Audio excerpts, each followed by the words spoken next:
السلام عليكم ورحمة الله وبركاته. تخيل معايا ان انا اديتك 10 علب فاضيين وقلت لك ان في 100,000 جنيه في كل علبة من دول، كل علبة فيها 100,000 جنيه الا علبة واحدة بس فيها مليون جنيه. ومش بطلب منك انك تختار علبة واحدة بس، انت يحق ليك انك تاخد ال10 علب كلهم وتفتحهم وتاخد كل اللي فيهم. فالعقل بقى او الصح انك تفتح علبة واحدة وتاخد اللي موجود فيها وانت ورزقك وتسيب الباقي وتمشي، ولا تفتح ال10 علب كلهم وتاخد اللي فيهم بما فيهم العلبة اللي فيها المليون جنيه. فاحنا بنعمل كده مع ال10 الاواخر من رمضان، بنيجي في اخر 10 ايام انا عايز اعرف هي امتى ليلة القدر عشان اركز عليها. عايز العلبه اللي فيها مليون جنيه، طب ما باقي العلب كل علبه فيها 100,000 جنيه، طب ما باقي الليالي كل ليله منهم فيها خير، وال10 ليالي كلهم تقدر تاخدهم. انت هي مش ليله واحده بس، يا تلحق يا ما تلحقش.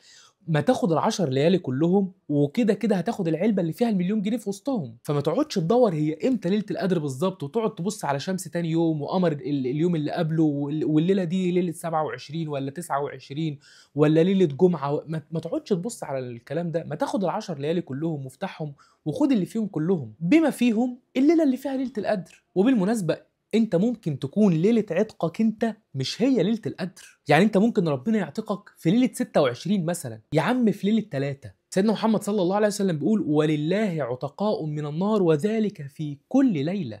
يعني انت ممكن تكون من الناس اللي اتعتقت من النار من قبل ال10 الاواخر اصلا. مش قصدي انك تفكك بقى من ال10 الاواخر، ما انا كده كده ربنا اعتقني في قبل كده، لا. قصدي ان انت ما تعرفش الخير بتاعك انت او ليله قدرك انت في انهي ليله. فانت ما تقعدش تختار، خدها كلها. خير جاي لك في 10 علب، كل علبه فيها 100,000 جنيه، تقعد تختار واحده بس؟